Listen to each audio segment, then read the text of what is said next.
Good evening and welcome back to part 2 of our Trinity 10 for this week. As you know, on Tuesday's video, I spoke on advocating for change, having that true open door policy so your employees or your team can actually come to you with certain things that may be concerning them, that they may feel that company itself can do better, they can do better, you can do better, and really allowing that change to cause growth. You guys, nothing can change, nothing can grow without a bit of disruption, right? Sometimes, when we were babies, we were in pain and we would cry. Your bones are stretching, everything's growing, things are getting bigger, things are getting larger. If you're like me, you got a few stretch marks because you got larger, or that baby was in there and now I got stretch marks from him getting larger. So things are bound to expand, but there doesn't always have to be resistance. You don't always have to have resistance to change. You don't always have to have resistance to growth. But when someone advocates for change, when someone is bold enough to stand up and say, hey, I am so invested in your vision, right? Because it's my company. So if someone is that invested in my vision to help it come to pass, why wouldn't I give them that platform? Why wouldn't I give them the chance to help make me better? Why wouldn't I give them the chance to help build my brand, take my brand even farther? I'm okay with social media. I'm okay with videos. But if I could have someone come along and do my videos and help me edit and make it all catchy and cool looking and all this stuff, I'm going to let them do it.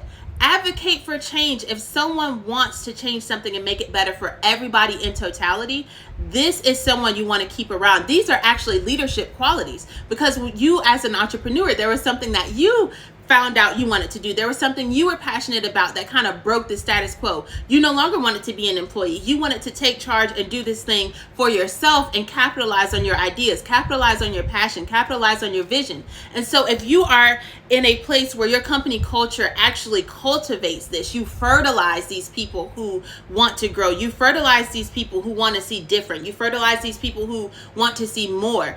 This is awesome. That is a blessing. That's a godsend to have someone come in, advocate for change, and help you push your vision even farther. On Tuesday's video, I made a mention of the scripture that for you to write the vision and make it plain, so that they who read it can run with it. I'm definitely paraphrasing and I probably chopped it up. Hopefully God won't get me, but you get the point. You need people to be able to run with the vision. As much as you love your vision, as much as you love your company, as much as you love your mission, you cannot do it alone. And your one way of thinking of something isn't going to impact the world in the way that it needs to be done. You have to have people with different personalities. You have to have people with different ideas on how to get the same thing done, right? I am a very type A person. Everything is black and white. Okay, when it comes to business, I don't want to joke. When it comes to a contract, I don't want to joke. I don't want to do none of that. Let's get this out the way, then we go have fun later. But other people will actually end up getting more money on the table because of their personality. They will end up getting more money on the table or out of a deal because they're charismatic and they know how to loosen up but still get the job done, right? Just because they change it and do it different doesn't make it wrong from how I do it. And it is the ability for you to have a company culture. Advocating for change is really more of a company culture type of thing. It can be based on metrics. You can have the black and white there. It can be based on infrastructure or KPIs, but it is more so like the social aspect of your company, the feelings within your company. How do I fit here? Do I feel comfortable here? Do I even have leadership who will listen to me advocate for change? Do I have leadership who will take me seriously, right? One of the biggest things I hate with companies is that once they get to a certain size, they begin to appease people.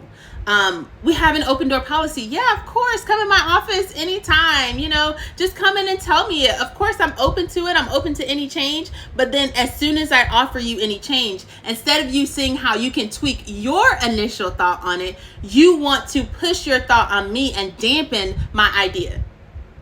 You're not trying to take a step back and like, okay, well, maybe I have this puzzle piece, and while her vision's different, she still provides this puzzle piece. Let me see how I can make it fit in mine. No, you're trying to push yours all on theirs and not even listen to what they say. You cannot do that, you guys. Everything is not always linear. Sometimes it's a bit curvy. Sometimes it looks different. Sometimes, like I said, that person who I send to close the deal with a different personality from mine may end up coming back and telling me, hey, we got an extra $100,000 on this contract that we can spread out over the next 6-12 months.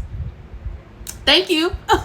Continue to advocate for change. Go advocate for change because it benefits all of us. Yes, money is involved, but it's not always about money. It is about, like I said, that social culture, your company culture that you build, and that ability to be comfortable with advocating for change, that ability to be heard and listened to, and have those changes acted upon. You guys, I gave the example on Tuesday of how sometimes within companies they kind of either appease you or they throw you under the bus when they're going to present this new change, right? So if I say, okay, Trinity Professional Group, we're moving to this new app. The app is going to allow us to get our customer questionnaire out there sooner. It's going to bypass the website, or they can have a link from the website, and we're going to do it this way.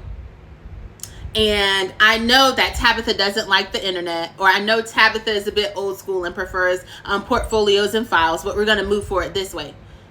Why would I dampen my team member? Why would I put Tabitha out there like that? That makes no sense. I'm not going to put Tabitha out there like that. Just because she doesn't agree with what I'm doing or the way I choose to do it, she's going to benefit from us getting more customers as well. But what I can do is talk to Tabitha later and let her know, like, hey, okay, this move towards internet is going to be great. This move towards the app is going to be great, because when we do this, if someone sees my advertisement, they can just automatically download the app, go in, fill out the questionnaire, say, hey, I heard you say this, I heard you say that, let me work with your company, right?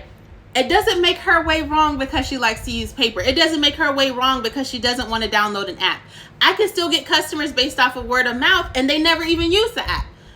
But I'm not going to shut her down. And that is the type of company culture you have to have. You have to be where you can listen to someone who's opposite of you, but not shut them down. You have to be emotionally intelligent even when it comes to company culture. It's not really something that's metric based. Like I said, it's not, okay, guys, we're going to have to stay an extra hour because production was down 10% and we got to get it up 10% because we have a high demand. It's not one of those things. It's more so one of those things you have to take care of. You have to cultivate. And that is why with infrastructure, I always say, be clear on everything. Will you know everything? No. Will it go the way you intended? No. You may start off with some people and think this is the company culture that you want. Then when you look at production or your customer satisfaction and it's down, you're like, okay, maybe I need to change my company culture and be a little bit more serious. Or maybe I need to change my company culture and be a little bit more human, more charismatic, more personal than I was professional in the beginning. Maybe that'll help me garner my customers within this realm that I'm doing, right? So, I think you just have to know yourself, and like I said, be clear. If you're a skateboard company, you're probably not going to come in a suit and tie and try and sell me skateboards. You're going to look the part. You're going to look like what it is, you're trying to attract. And so when someone advocates for change in that way, or they're trying to help you dial in to your target market, or they're trying to help you dial into growth or dial into a new way or a new path of doing something, listen to them.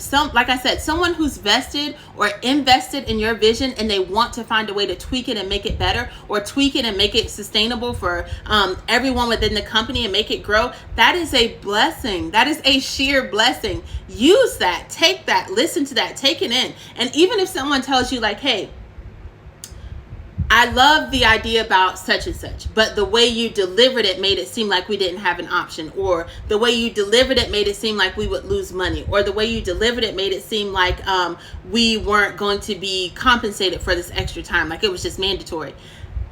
The change they're advocating for, if you're listening objectively, the change they're advocating for is for better communication. They're advocating for a way to become a part of the vision. They want to be a part of it. They want to be a part of the give and go. And like I said, no, everything is not always going to be up for debate. Everything is not going to be changeable. No matter how much they advocate and pick it, it may not change. But the ability to set a company culture where you listen to your people, those who do advocate for change, and it can do the greatest amount of good, listen to them and learn how to communicate effectively. Don't use their difference against them. Don't use their objection against them. Listen to them and figure out how you could possibly incorporate it, if not right now, in the future when another situation presents itself. So again, that is part 2 of our Trinity Tim for the week, you guys. Transition is happening. I'm so excited. get a copy of my book, The Conscious Leader. Follow me on Facebook for Adrena Reed, Trinity Professional Group. I do have a special announcement. Like I said, I am offering another service, so be sure to check me out and make sure you stay connected. You guys, I'm super excited for this next level, this next thing going on. So I'll see y'all soon. Bye-bye.